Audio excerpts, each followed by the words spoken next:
Eu estou aqui com um livro que eu comprei no tempo seminário. Esse livro foi lançado no ano de 2007.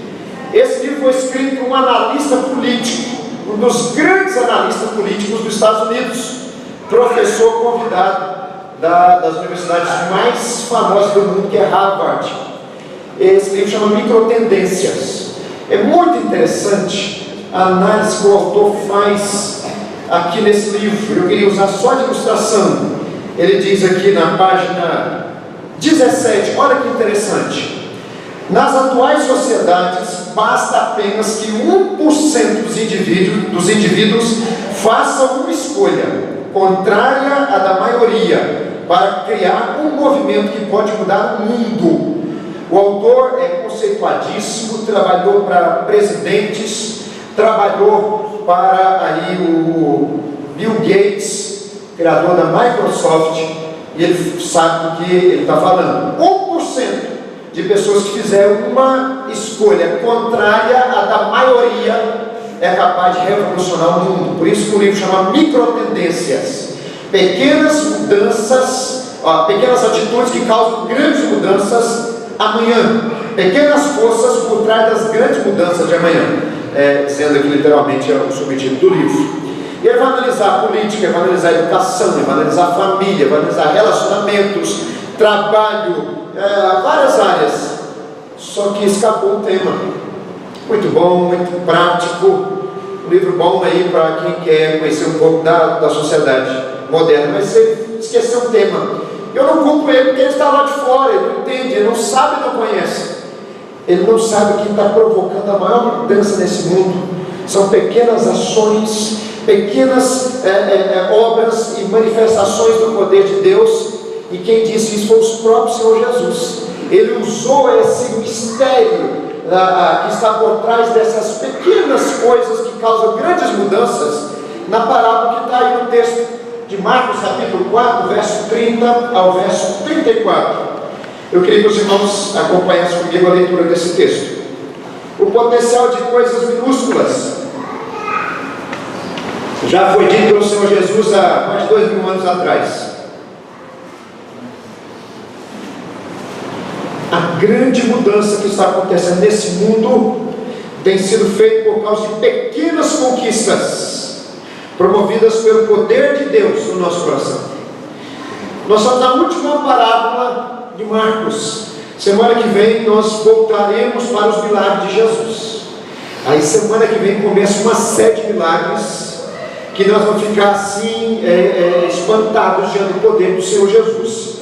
Jesus acalma a tempestade, Jesus liberta o demoniado gadareno, ele cura a mulher enferma, ele ressuscita a filha de Jairo, tudo a partir de semana que vem. Hoje nós terminamos a última parábola do Evangelho de Marcos, onde Jesus ilustra o reino de Deus. Marcos capítulo 4, verso 30. Acompanhe comigo, diz assim: disse mais: a que assemelharemos o reino de Deus? Ou com que parábola o apresentaremos? É como um grão de mostarda, que quando semeado é a menor de todas as sementes sobre a terra, mas uma vez semeada, cresce e se torna maior do que todas as hortaliças, e deita grandes ramos, a ponto de as aves do céu poderem aninhar-se à sua sombra. Eu queria que vocês acompanhassem o versículo 31 e 32 em outra versão. Diz assim: é como a semente de mostarda, embora esta seja uma das menores sementes que se plantam na terra, ainda assim cresce até tornar-se uma das maiores plantas, com ramos grandes, onde as aves podem fazer seus ninhos e abrigar-se. Continua no versículo 33. E com muitas parábolas semelhantes lhes expunha a palavra, conforme o permitia a capacidade dos ouvintes. E sem parábola não lhes falava, tudo, porém, explicava em particular aos seus próprios discípulos. Feche seus olhos mais uma vez, vamos fazer uma oração simples, mas necessária. Feche seus olhos. Deus, nós te louvamos e agradecemos, porque até aqui nosso coração se deleitou nesse culto, com tudo aquilo que nós já podemos, ó Deus, adorar o seu nome e receber de bênção, e, ó Deus, expressar nossa gratidão diante do Senhor. Mas a parte mais importante do culto é agora. É a hora que o Senhor fala conosco. É a hora que o Senhor abre os nossos olhos. É a hora que o Senhor edifica a nossa fé. Então não nos deixe sem a porção da tua bênção. Para cada um de nós aqui, sem a porção da graça e do entendimento dessa palavra que nós vamos aqui, ó Deus e Pai, agora meditar. Abre o nosso entendimento. Que a unção do teu Santo Espírito seja sobre mim e seja sobre a igreja, nos guiando no conhecimento da verdade e transformando a nossa vida à medida que essas verdades são entendidas e, ó Deus, assumidas no nosso coração. Ó Deus, nós te agradecemos, nós te louvamos, em nome e por amor de Jesus. Amém. Queridos irmãos, o Evangelho de Marcos, o Evangelho de Jesus Cristo, o Filho de Deus, está em Marcos capítulo 1, verso 1. O Evangelho, ou as boas novas de Jesus Cristo, o Filho de Deus, o Rei, que veio estabelecer o reino de Deus nesse mundo. A partir do capítulo 1, verso 2, João Batista anuncia a chegada desse Rei. A partir do capítulo 1, verso 9, esse Rei chega. Diz o texto: naqueles dias veio Jesus de Nazaré, da Galileia, foi batizado por João Batista no Rio Jordão. A partir do capítulo 1, verso 11 e verso 12, no versículo 13, esse rei, ele foi testado por Satanás, e ali ele começa a vencer, e a partir de então ele anuncia, ele vence Satanás, ele derrota Satanás na tentação, na grande tentação do deserto, e anuncia, devido a isso, o reino de Deus chegou. No capítulo 1, verso 15, ele diz: o reino de Deus está próximo, arrependei-vos e crede nessa boa nova, creiam no Evangelho. E a partir do capítulo 1, verso 16, verso 17 em diante, Jesus começa a demonstrar que esse reino já tinha chegado. Ele manifesta obras de autoridade sobre pessoas, ele manifesta obras de autoridade sobre demônios. Ele expulsa um demônio numa sinagoga, um demônio que ia adorar a Deus todo sábado, alojado no corpo de uma pessoa. Estava ali, ninguém notava, ninguém sabia, mas porque Jesus estava com poder e autoridade pregando, esse demônio se manifesta e Jesus o expulsa, e ele demonstra essa autoridade do reino de Deus sobre aquele demônio. Ele manifesta essa autoridade sobre enfermidades, curando todo tipo de doenças e enfermidades. Um dos casos mais bonitos no Novo Testamento, no Evangelho de Marcos, é a cura de um leproso, por exemplo, coberto de lepra dos pés à cabeça, da cabeça aos pés. Ele manifesta essa autoridade perdoando pecados. Ele está demonstrando essa autoridade. Depois o Senhor Jesus, ele define o que é o reino de Deus. E ele diz que o reino de Deus é um despojamento, é um saqueamento do reino das trevas. Satanás está sendo saqueado, as vidas sob o poder do diabo, porque esse mundo jaz do maligno, estão sendo saqueadas pelo Senhor Jesus. E a partir dessas vidas, dessas pessoas, o Senhor Jesus está estabelecendo uma nova família. Uma família que agora não é mais composta de pessoas do mesmo sangue, mas uma família composta de pessoas com o mesmo propósito. Quer fazer a vontade de Deus, quer glorificar o Senhor, quer submeter a vida a Deus e ao senhorio do Senhor. Depois o Senhor Jesus chega no capítulo 4, ele ilustra o reino de Deus. As parábolas não são apenas histórias com uma lição de moral. As parábolas são ilustrações do reino de Deus. Ele fala a parábola do semeador, para ilustrar que esse reino que está se manifestando por meio da pregação da palavra e por meio da obra do Espírito Santo na nossa vida, ele se expande dependendo do estado do nosso coração. Essa é a parábola do semeador. Esse reino, e porque ele está presente e você está conhecendo as verdades acerca de Jesus e o que o Senhor Jesus está fazendo nesse mundo, ele traz consigo então uma responsabilidade. Você é responsável por aquilo que você conhece. Quanto mais luz você tem, mais responsabilidade você tem diante de Deus. Essa é a parábola da candeia. Depois tem a parábola da semente, que é lançada ao solo. O homem vai, o semeador vai dormir, acorda no outro dia e está acontecendo ali um processo.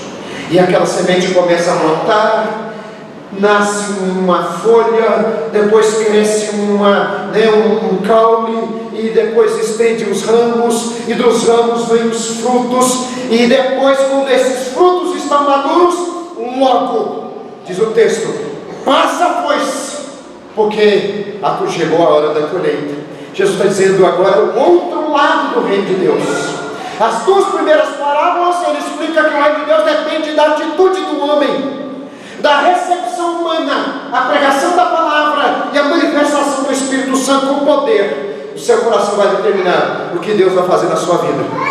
Por outro lado, o reino de Deus vai se desenvolvendo, de forma silenciosa, de forma invisível, mas aos olhos de Deus, Deus vai olhar para essa lavoura de pessoas, essa lavoura de vidas, e no momento certo, Ele vai mandar de volta o seu filho, e vai colher os frutos que já estão maduros. O reino de Deus vai ter um momento de finalização. Esse momento de finalização será repentino. É por isso que diz o texto, no capítulo 4, no versículo 29, que logo, e quando o fruto já está maduro, logo se lhe mete a foice. Agora chega a parábola do grão de mostarda. Você vê que de 4 parábolas, Jesus usa 3 como a figura principal dentro da semente. Jesus gostava de usar a semente como ilustração. A parábola do semeador, a parábola da semente que cresce em segredo, e agora, de forma específica, ele usa o grão de mostarda, que naquela época era o menor grão, a menor semente, mas que depois gerava um grande pé de mostarda, a tal ponto de aves fazerem ninhos ali no tronco daquela árvore, nos galhos daquela hortaliça. Jesus usa essa figura, essa ilustração, para falar de mais uma verdade do reino de Deus. Essa verdade é o seguinte: que o reino de Deus começa de forma pequenina, mas que vai se estendendo até se tornar grandioso. Vou repetir: o reino de Deus começou de forma pequenina. O Senhor Jesus, num país pequeno, numa região pequena, por meio de 12 apóstolos, depois de uma igreja pequenina, que foi pregando o Evangelho, pregando a palavra, e esse reino foi se estendendo, mas o fim, a consumação, a finalização desse reino será grandioso. O início foi pequenino, mas o seu fim será grandioso. Você nota essa verdade? É uma verdade simples, única verdade, tão fácil de entender isso, quando você percebe as ênfases que Jesus vai dando. Olha comigo aí no versículo 30, por exemplo. Aí, claro, Jesus está ilustrando o reino de Deus. Ele diz: aqui semearemos o reino de Deus. Ele não está falando de fé, apesar de que em Mateus e Lucas, Jesus usa o grão de mostarda para falar sobre a fé que os discípulos têm que ter. Se tiverdes fé do tamanho de um grão de mostarda, direis a este monte: sai daqui e vai para lá. Mas não é sobre fé, Jesus está falando sobre o reino de Deus. O reino de Deus é recebido pela fé, mas o reino de Deus é a obra que Jesus está fazendo, reconquistando as vidas e trazendo essas vidas novamente para debaixo da autoridade de Deus. Versículo 31, olha só, olha a ênfase que ele dá. Primeiro, verso 31, é como um grão de mostarda. A ênfase do início pequeno, que é a menor de todas as sementes. ênfase do início pequenino do reino de Deus. Um pregador que chama 12 discípulos, e que desses 12 discípulos ele levanta uma igreja, que a partir dessa igreja ele alcança o mundo. Um começo pequeno, mas no versículo 32 um fim grandioso. Olha aí no versículo 32: mas uma vez semeada, cresce e se torna a maior do que todas as hortaliças, e deita grandes ramos, a ponto das aves do céu poderem alinhar-se à sua sombra.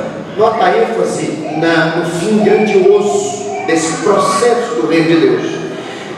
Cresce, se torna maior de todas as hortaliças, deita grandes ramos, a tal ponto das aves do céu fazerem ninhos nessa planta que brotou de uma semente pequena. O reino de Deus começa de forma pequenina, porém vai crescer, vai se expandir e vai se concluir de forma grandiosa. Nós não podemos ter dúvida disso. Nós não podemos deixar de ter isso como uma convicção dentro do nosso coração. Aquilo que começou há mais de 2000 anos atrás vai terminar um dia, como nós acabamos de cantar, quando o Senhor Jesus vier, quando o grande dia chegar. Nós vamos ver que aquilo que começou com uma pessoa, chamando outros, de 12 passou para 120, desses 120 vai se tornar milhares e milhares de nações e nações que vão se render a Jesus como Rei e vão fazer parte do Reino de Deus na face, do Reino de Deus por toda a eternidade. Eu quero que vocês abrem comigo o livro de Atos dos Apóstolos. A melhor forma de ilustrar essa verdade é que você abra comigo o livro de Atos dos Apóstolos. Abra comigo, por favor. Capítulo 1. Atos dos Apóstolos, capítulo 1. Enquanto isso, nós clamamos a Deus que continue abençoando nossa vida e nos dando compreensão dessa palavra.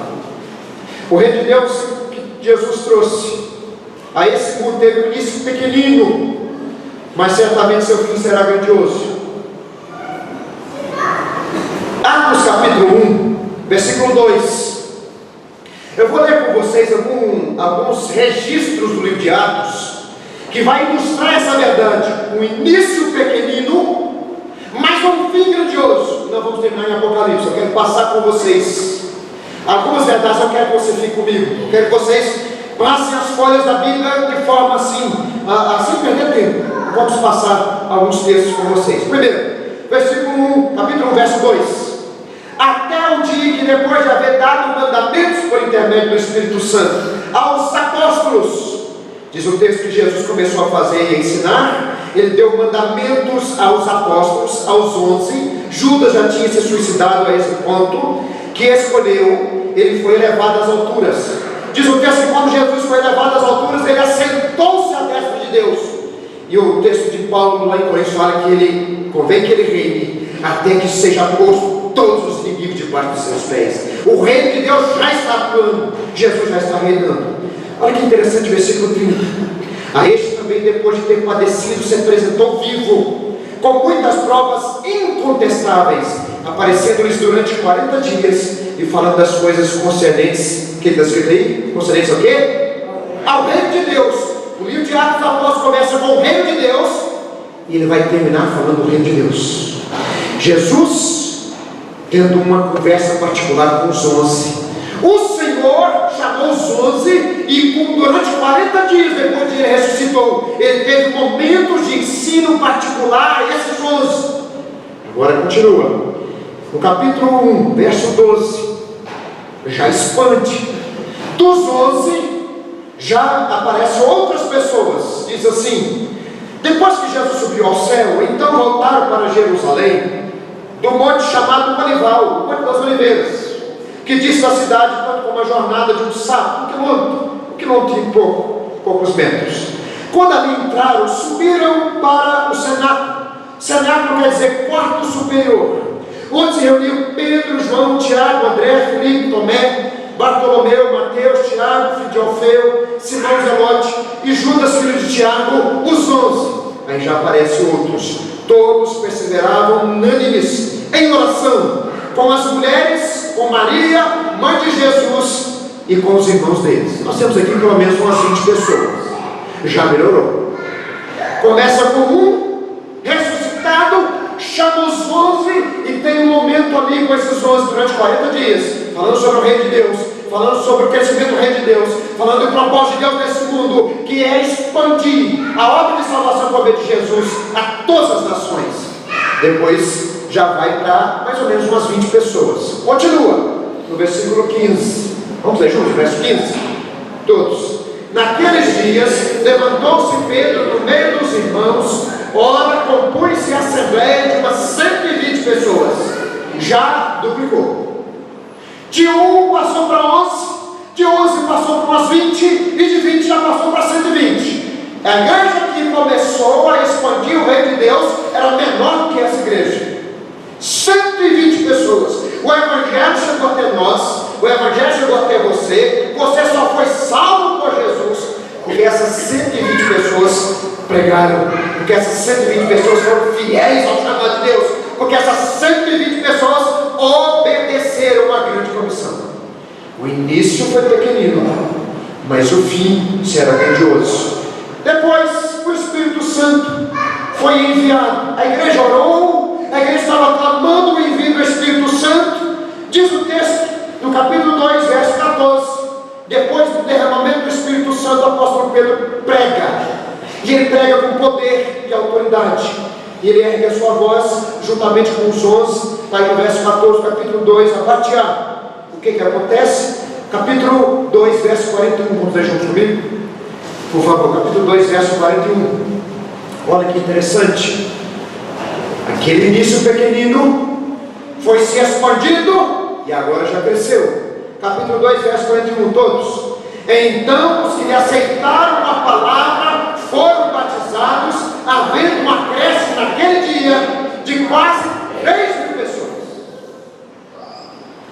Queridos irmãos, de 120, a igreja de um dia para outro passou para quase 4.000.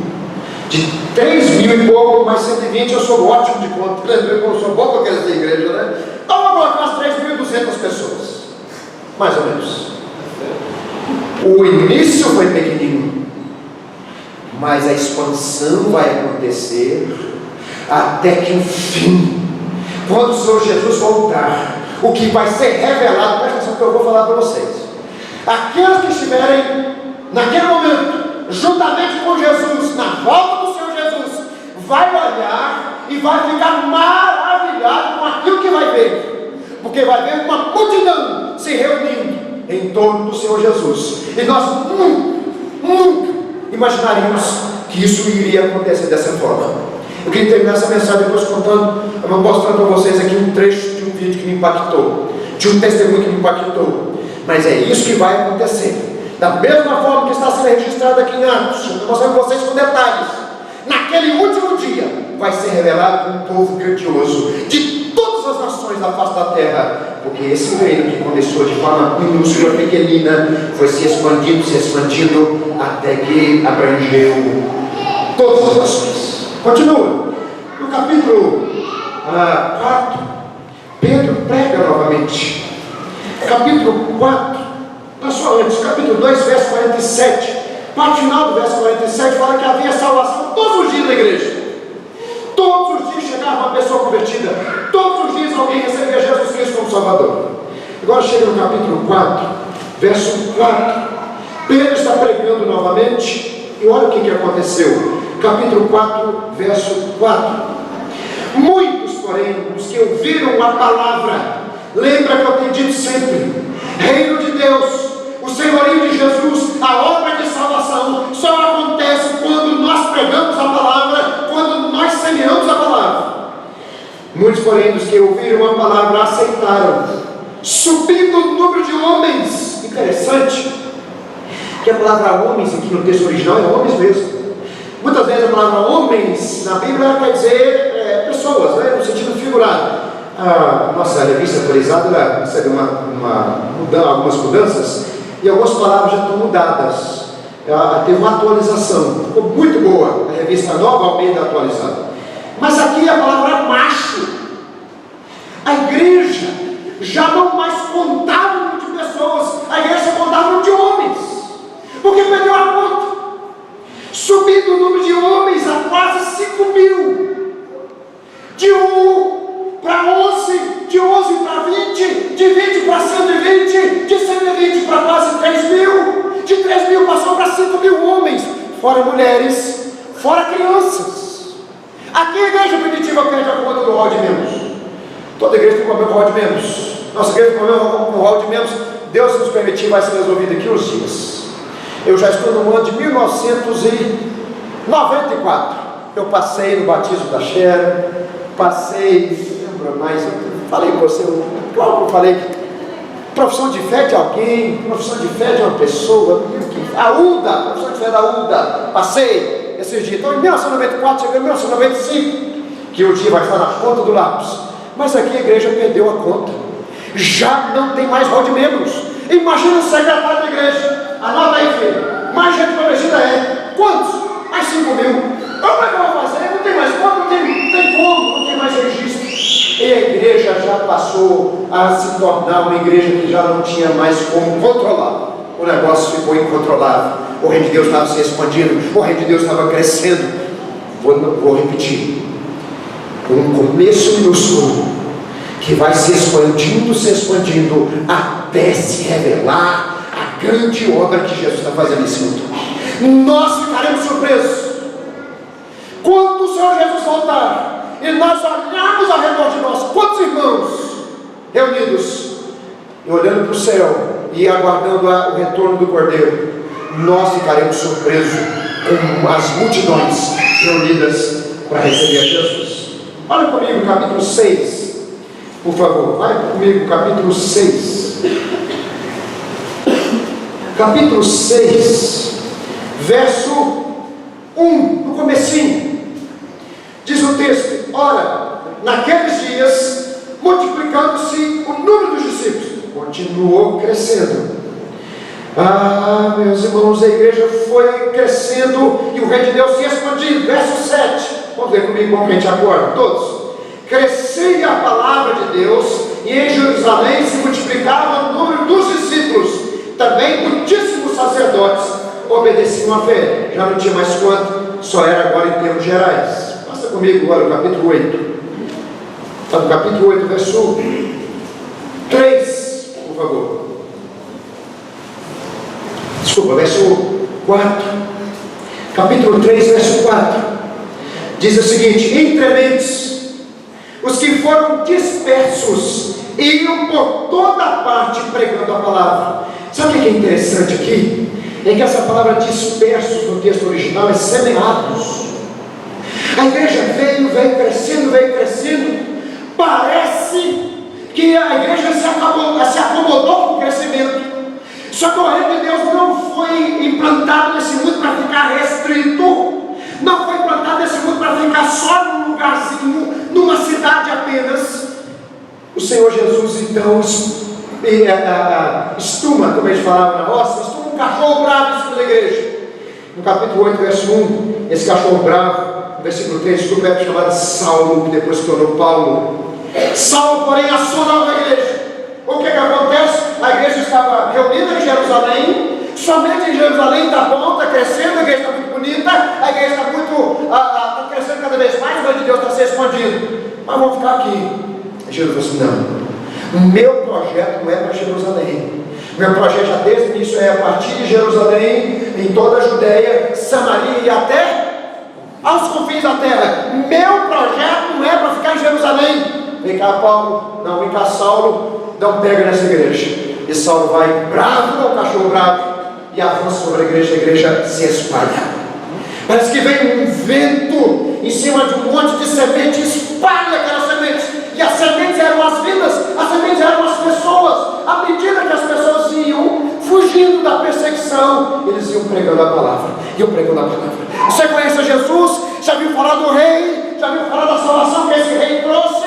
Já viu falar do seu amor? Já viu falar do seu sangue na cruz? E cada vez mais pessoas iam entregando a vida a Jesus. As sementes foram espalhadas. O começo foi pequenino e foi crescendo e se espalhando. Agora olha comigo, capítulo 9, verso 31. Último registro do crescimento da igreja. Capítulo 9, verso 31. Vamos ler juntos? Dá uma só voz. Todos. A igreja, na verdade, tinha paz por toda a Judeia, Galileia e Samaria, edificando-se e caminhando no temor do Senhor, e no conforto do Espírito Santo crescia em número. O início pequenino, minúsculo, como uma semente de mostarda, mas um crescimento contínuo e constante. O reino de Deus foi plantado por Jesus nesse mundo para crescer. Ele diz: o Senhor Jesus não morreu na cruz para que o seu sacrifício seja aplicado a poucas pessoas somente. E a gente fica como um grupo de gente privilegiada e não quer levar o evangelho para outras pessoas.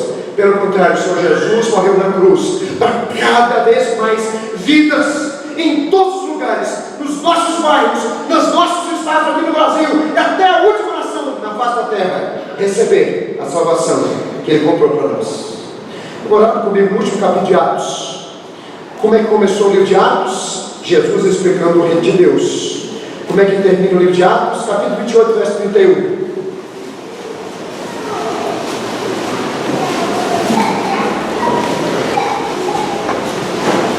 O livro de Atos está mostrando esse crescimento do reino de Deus, alcançando vidas, o Senhor Jesus salvando pessoas. E termina o livro de Atos, no capítulo 9, verso 31, dizendo o seguinte: pregando o reino de Deus, e com toda intrepidez, sem impedimento algum, ensinava as coisas referentes ao Senhor Jesus. O livro de Atos termina falando sobre o reino de Deus. O livro de Atos termina falando que a pregação do reino de Deus era a pregação de Paulo, o apóstolo dos gentios, e essa pregação chegou até nós.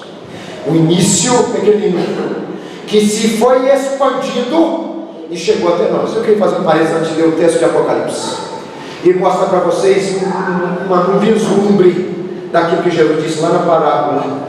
Jesus disse que a mostarda cresce, e aves do céu, aves cansadas, aves que já estão voando há tempo, que precisam descansar, vêm e aposam naquele pé de mostarda, e ali faz seus ninhos, cantam, faz a festa, se acasalam, tem os seus filhotes ali. Vamos ter um vislumbre disso que Jesus falou lá no livro de Apocalipse. Nós vamos daqui a pouquinho, mas eu queria abrir com vocês um questionamento. Queridos irmãos, lembrem diante de Deus uma coisa: por mim, por outros pregadores e por você, eu tenho pedido a Deus, por mim, por outros pregadores e por você, para que nós entendamos essa verdade. Sabe qual a verdade? A verdade é que cristianismo não é uma lição de boas maneiras. Cristianismo é uma transformação de vidas que Jesus opera em nós. Parece que nós temos esquecido disso. O que nós temos visto na de pregação são pregações de, parece que um livro de autoajuda. Faça isso e você vai viver isso. Faça aquilo e você vai experimentar aquilo outro. Você vai lá e compra um livro de autoajuda, está tudo lá. Tem pregadores que usam livros daquele treinador, por exemplo, o Bernardinho. As técnicas de treinamento do Bernardinho. O camarada vai lá, que é treinador de vôlei, pega as técnicas e traz para o público. Como se Deus precisasse de Bernardinho. É como se nós precisássemos aprender alguma coisa com um técnico de futebol ou com um técnico de vôlei, para aprender como administrar melhor a nossa vida ou como viver para a glória de Deus. Eu não sei o que está acontecendo com a igreja. Eu não sei o que está acontecendo com os pregadores da palavra. Eu só sei que a pregação do reino de Deus está esquecida. Talvez seja por isso que tão poucas vidas têm sido alcançadas, porque as pessoas não têm ouvido essa mensagem de que Jesus é rei, e de que Ele transforma a nossa vida, e que Ele nos tira do poder de Satanás, e que Ele nos constitui numa família nova, numa família que ama a Deus agora, numa família que serve ao Senhor, numa família que tem os irmãos como companheiros dessa caminhada, e que nos espera. São coisas grandiosas. Talvez é por isso que tão poucas pessoas têm se convertido, porque a mensagem do Evangelho, a pregação do reino de Deus não tem sido ouvida. Jesus só falava disso, os apóstolos só falavam disso, a igreja primitiva só falava disso. Por que os pregadores não falam disso? Sabe por quê? Porque nossas pregações estão sendo pregações para agradar a igreja. Sabe o que está acontecendo? E uma coisa boa, você abrir no livro de Êxodo, capítulo 32, até o capítulo 34, Moisés sobe o monte Horebe, monte Sinai, e ali ele vai receber a cópia das tábuas da lei que tinha quebrado, como uma forma de protesto contra o pecado do povo. E ele fica ali 40 dias. Desculpa, eu estou confundindo. Ele foi receber as tábuas na primeira escrita das tábuas, depois ele recebe novamente que elas foram quebradas. E ele fica 40 dias e o povo começa a questionar: cadê esse homem? Ele subiu lá para cima e não vai voltar mais. Esse Moisés que nos tirou do Egito já não vai voltar mais. Eles chegam para um sacerdote, irmão de Moisés, e falam assim: façam os deuses que nos conduzam até a terra de Canaã, porque esse Moisés nós não sabemos que se deu desse homem. Arão vai então e oferece àquele povo um Deus, conforme o gosto daquele povo. Sabe por quê? Porque na perspectiva do povo, Moisés estava demorando a voltar. E para isso então o Arão não foi firme na sua liderança, oferece ao povo um Deus que não era um Deus verdadeiro, um Deus que era uma falsificação, um Deus que na verdade era uma obra do diabo para desviar aquele povo do verdadeiro Deus. Sabe o que nós estamos tendo? Nós estamos tendo uma geração de Arãos ocupando o culto. Eu queria dizer para vocês que eu não sou um Arão e nem quero ser. Quanto mais está próximo à volta de Jesus, mais o Evangelho tem que ser pregado. Quanto mais está próximo à volta de Jesus, mais você precisa saber que você é pecador, mais você precisa saber que você precisa de Jesus, mais você precisa saber que você tem que crer no Evangelho, mais você precisa saber que o poder de Deus tem que se manifestar na sua vida, porque senão você não tem salvação, porque senão você não vai experimentar aquilo que Jesus conquistou na cruz por você. Então eu não sou Arão. Pode demorar a volta de Jesus quantas décadas demorar, eu não sei quanto vai demorar. Eu sei que quando o Senhor Jesus me permitir ter um microfone na mão, ou ter um microfone numa rádio, ou estar pregando numa praça, ou estar pregando num lar, é o Evangelho que eu vou pregar, porque é o Evangelho que quebranta as vidas, é o Evangelho que traz pessoas para o reino de Deus. Sabe como é que vai terminar esse processo minúsculo, mas que foi se expandindo, de pequenino se tornar grandioso? Sabe como é que vai terminar? Eu quero que você abra a Bíblia comigo em Apocalipse capítulo 7, por favor. Capítulo 7 de Apocalipse. Nós vamos ter um vislumbre daquilo que Jesus disse lá.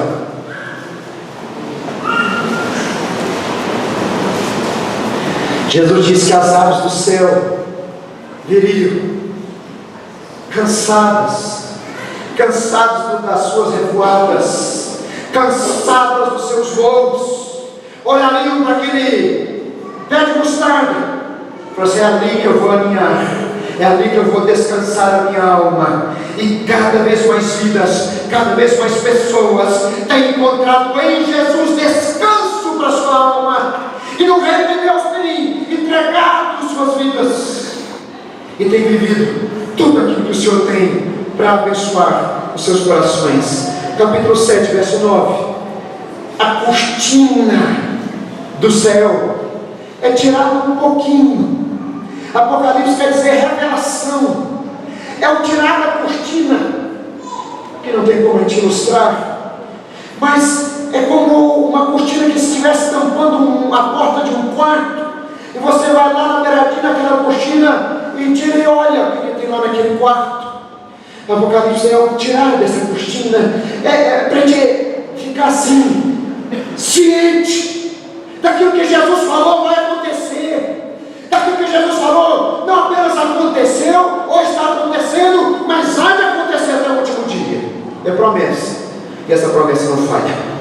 Depois dessas coisas, capítulo 7, verso 9: vi, e eis grande multidão que ninguém podia enumerar, de todas as nações, tribos, povos e línguas, em pé, diante do trono. Diante de quem está escrito aí? Do Cordeiro, vestido de vestiduras brancas, com palmas nas mãos. Meu irmão, minha irmã, se você é crente verdadeiro em Jesus, você está nessa visão. Não é possível que eu estou pregando para a igreja de crente. Vou repetir. Se você é crente em Jesus verdadeiramente, você está nessa visão. Amém, povo de Deus? Amém. Glória. Estaremos com vestiduras alvas como a neve, representando o lavar de todo o pecado que há em nós.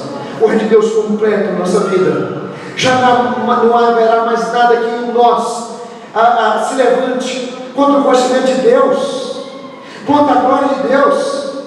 Estaremos em pé diante do Cordeiro, vestidos de vestiduras brancas, com palmas nas mãos, e clamavam em grande voz, dizendo: o nosso Deus, vamos dizer juntos? Isso nós vamos falar lá, nessa grande festa, todos. Ao nosso Deus, que se assenta no trono, e ao Cordeiro pertence a salvação. O reino de Deus será completo, aquele início pequenino se tornará grandioso. E nós vamos contemplar pessoas e mais pessoas, vindas de todas as as nações, para aquietar suas almas diante do Cordeiro e ali fazerem seus ninhos eternos num lugar feliz. Ninho é símbolo de acolhimento, queridos. Ninho é símbolo de conforto.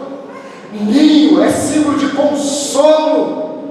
Nós estaremos eternamente acolhidos na presença de Deus, porque esse rei nos alcançou. Esse rei estabeleceu, na verdade, o seu trono no nosso coração. Agora eu só queria que você voltasse para o texto de Marcos. Eu queria só dar uma aplicação aqui, nós terminamos com a ilustração. Marcos capítulo 4, volte lá. Eu queria terminar com você dizendo pelo menos duas coisas, por favor.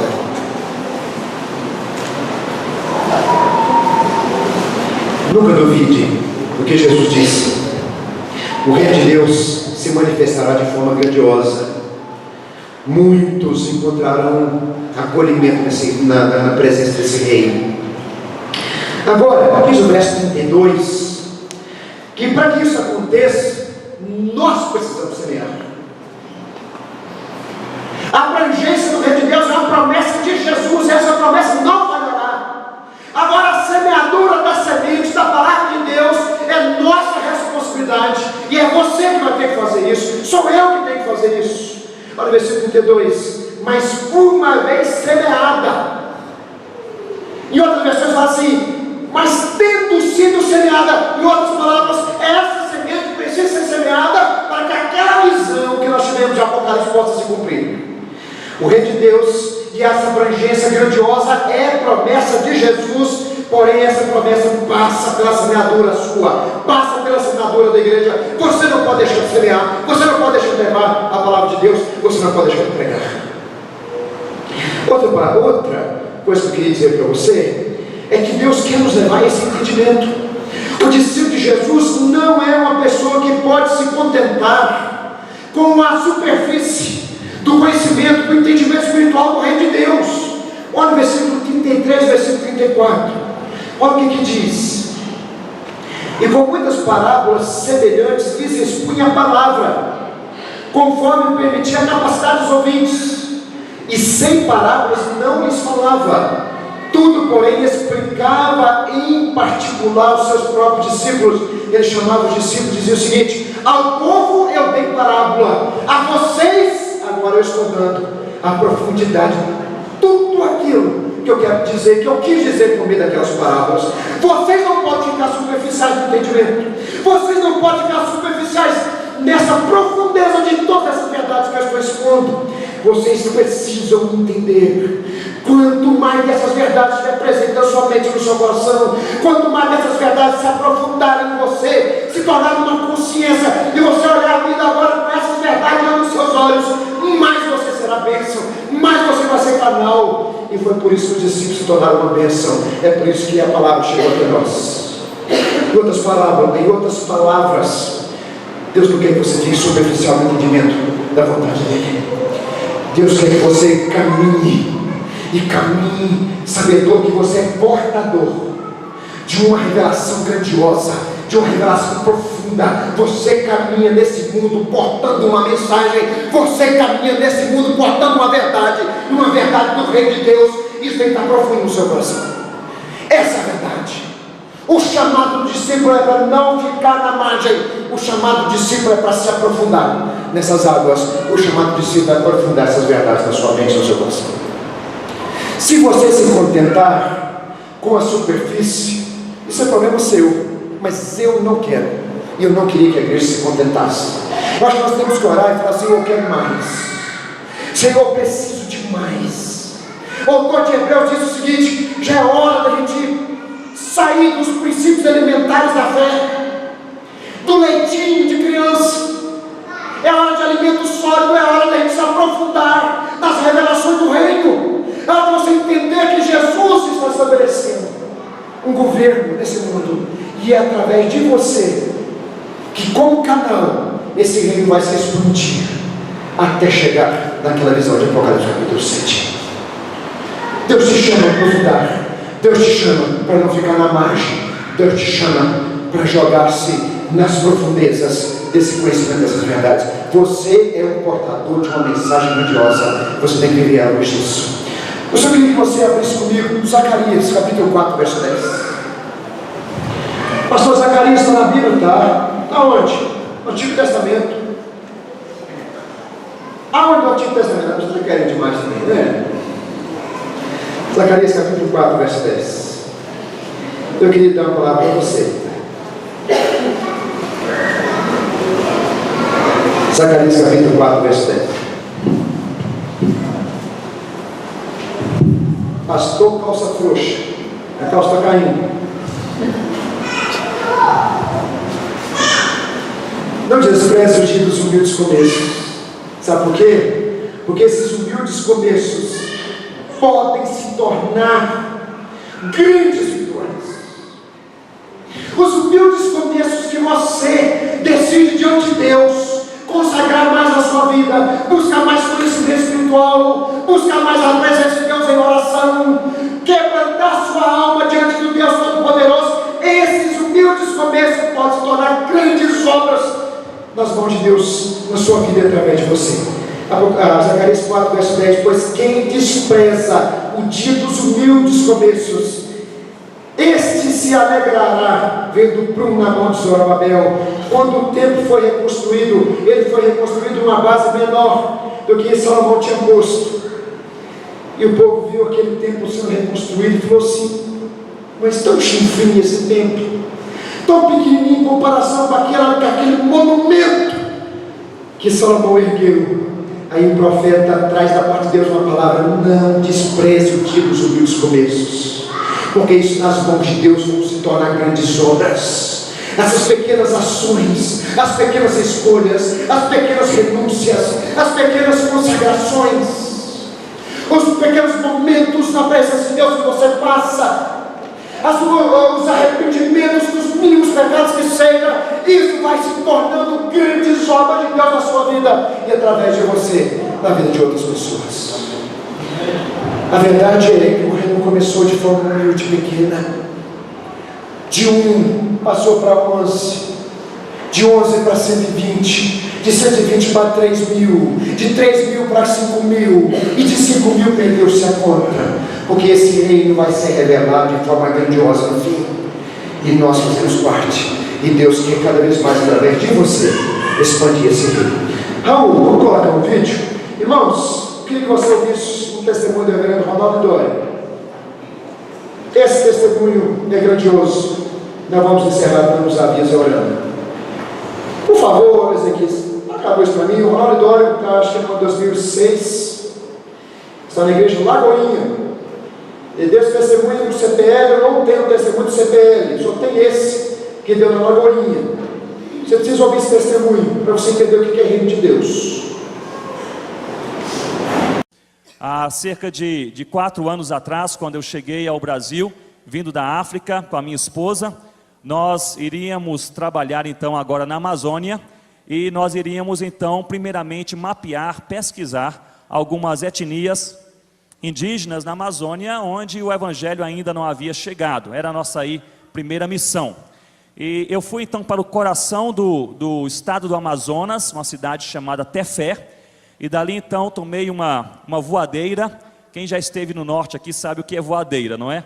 Eu fiquei decepcionado porque não voa de verdade, só tem um nome aí, voadeira, mas é uma canoa motorizada. E aí tomamos aquela voadeira, eu e um guia indígena, e nós subimos o rio Solimões e o rio Japurá, cerca de 2 dias e meio, chegamos até um local chamado Maraã, e dali então as tribos que eu gostaria de pesquisar, elas estavam há alguns dias ainda de caminhada dentro da mata. E contratamos um guia indígena que era um caçador, conhecia bem aquela mata, e eu lhe apresentei as tribos. Ele disse: eu conheço esse povo, eu conheço este lugar, mas fica mais ou menos aqui 4 dias caminhando nessa direção aqui na mata. Se você aguentar, nós vamos. Eu disse: se eu aguento eu não sei, mas vamos tentar, vamos caminhando. Ele disse: olha, só há um problema, eu posso caminhar com você 30 dias na mata, mas eu não gosto de conversar, então por favor fique em silêncio. Nós gastamos ali 1 semana na mata. Eu nunca senti tanta falta de conversar com alguém. E o fato curioso, era a primeira entrada que eu fazia na mata amazônica, minha primeira experiência. E até então eu estava assim bem relaxado, mas na primeira noite ali dormindo na mata, aquele indígena, ele ficou muito inquieto. Ele era um caçador experiente. Ele se levantava toda hora, ele focava ali um mato com a sua lanterna, e deitava na rede, e levantava da rede, e assim por diante. Isso no meio da mata, as nossas redes atadas ali em algumas árvores. Eu fiquei observando aquele movimento. No outro dia lhe perguntei, mas por que você ficou tão inquieto, eu querendo dormir, e você aí se mexendo, e ligando a lanterna, e assim por diante? Ele disse, olha, eu tenho que lhe confessar, eu sou indígena, sou caçador, mas eu morro de medo de onça. Até então eu não tinha medo de onça, mas a partir daquele dia, eu hoje morro de medo de onça. E aí nós seguimos aquela caminhada. E queridos, no 4º dia de caminhada, nós estávamos prestes a entrar em uma daquelas aldeias ainda sem o evangelho. Eram 3 tribos, a tribo dos Cambeba, Miranha e Cocama. E nós estávamos prestes a entrar na primeira aldeia da tribo dos Cambeba, aldeia ainda não alcançada, há 4 dias de caminhada na mata, em um local remoto, e eu bem sabia que não havia nenhuma agência missionária trabalhando ali entre eles. Eu havia já pesquisado isso muito bem. Para minha surpresa, eu entrei naquela aldeia juntamente com meu guia, e os indígenas, eles estavam ali e não se assustaram com a nossa presença. Eles estavam limpando um lugar no meio da aldeia, com alguns galhos, limpavam cuidadosamente aquele lugar. Eu então, utilizando o meu guia como intérprete, comecei a conversar com eles, e ali lhes perguntei, o que vocês estão fazendo? E eles falaram, nós estamos aqui preparando o lugar para o culto hoje à noite. Eu falei, culto hoje à noite? Eu acho que esse pessoal entendeu mal a pergunta, então meu intérprete falhou na resposta, na tradução. Porque nós estamos aqui há dias de caminhada, no meio da mata, e não há missionários por aqui, eu bem sei, já pesquisei, nenhuma agência enviou missionários para este lugar. Mas eles foram tão assim afirmativos, e eu lhes perguntei, vocês são crentes? Eles se assustaram e perguntaram, mas é claro que nós somos crentes, se você não é crente? Eu me lembro até hoje que 2 indígenas lá atrás levantaram as mãos e gritaram, aleluia! Eu falei, são crentes e são pentecostais. Mas quem lhes trouxe o evangelho? Qual foi o missionário? Qual foi a missão? Qual foi a igreja? Eles falaram, olha, desse negócio aí a gente não entende. Mas quem nos trouxe o evangelho foi um homem chamado Seu João. É um ribeirinho, é um pescador e mora logo ali embaixo em um flutuante. Flutuante no norte, queridos, é uma casinha feita sobre algumas madeiras que flutuam. E ali então essa casinha fica no rio, sobre as águas, amarrada com uma corda bem grande, uma árvore segura. Quando o rio sobe, a casinha sobe, o rio desce, a casinha desce, é um flutuante. E eu entrei então naquele flutuante, era um casebre, feito totalmente de madeira, um casebre bem envelhecido, 3 por 4 metros mais ou menos.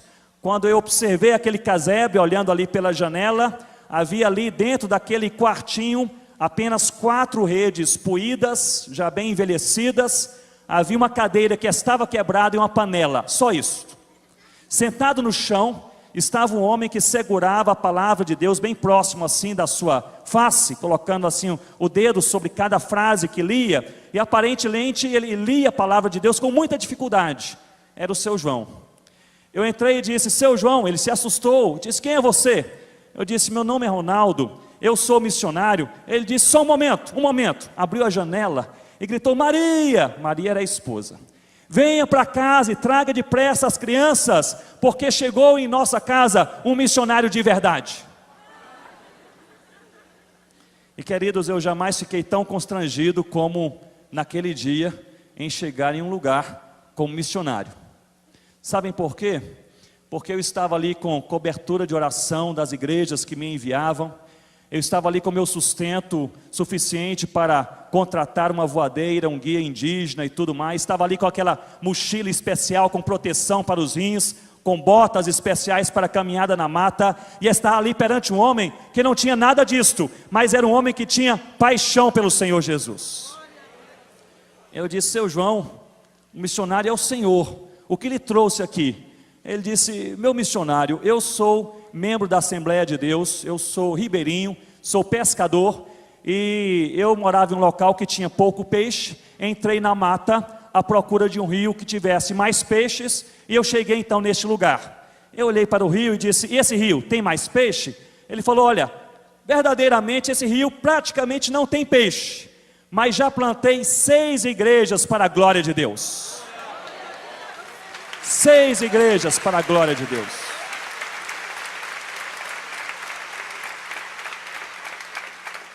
Duas entre os Cambeba, 2 entre os Cocama, 2 entre os Miranha.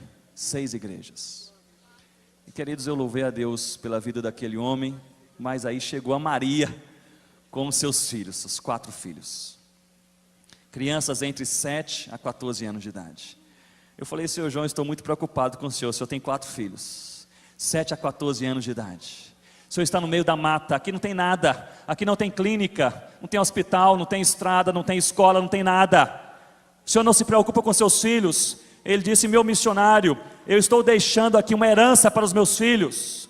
Eu olhei para aquela casinha quase caindo, olhei para uma canoa ali quase afundando, eu falei: mas que herança é essa? Que herança que o Senhor está deixando para os seus filhos? E ele me respondeu: eles viram o que Deus pode fazer e jamais se esquecerão disso. E queridos, não preciso nem falar que eu gastei os outros 3, 4 dias saindo daquela mata, só com este pensamento em minha cabeça, e essa oração no meu coração: Senhor Deus, faça-me como seu João, me dê essa paixão, me dê essa obediência, me dê esse altruísmo, me dê essa disposição. Eu quero ser como aquele homem, sem me preocupar com o que cerca a minha vida, com os meus benefícios, com os meus interesses, com aquilo que eu vou carregar, com a minha aposentadoria. Eu quero servir ao Cordeiro Jesus. E ali estava um homem que não tinha preparo, que não tinha envio, que jamais usou para si o termo missionário, nem obreiro, nem nada. Era crente no Senhor Jesus, mas um homem apaixonado por Deus, disposto a ir até a 4 dias de caminhada na mata, levar a esposa e 4 filhos para alcançar aqueles povos. Eu saí da mata, cheguei até Fé, mandei ali uns e-mails para os amigos que trabalham com banco de dados dos povos indígenas não alcançados, e falei: olha, sabe aquelas 3 tribos não alcançadas? Cambeba, Miranha e Cocama? Sim, Ronaldo, estão aqui bolinhas vermelhas no meio da Amazônia, são os grupos não alcançados. Pode riscar, já foram alcançados. E eles falaram: muito bem, qual foi a missão? Não tem missão. Mas qual foi o missionário? Não tem missionário. Mas como foi? Coloque aí: seu João para a glória de Deus. Seu João para a glória de Deus. Seu João para a glória de Deus. Só isso, meus irmãos. Seu João para a glória de Deus. E a herança que aqueles filhos iam ter é que eles viram o que Jesus pode fazer e jamais se esquecerão disso. Esse é o reino que está expandindo o seu reino até os confins da terra. E através de você, seja o seu João, que o Senhor vai expandir esse reino na vida de outras pessoas.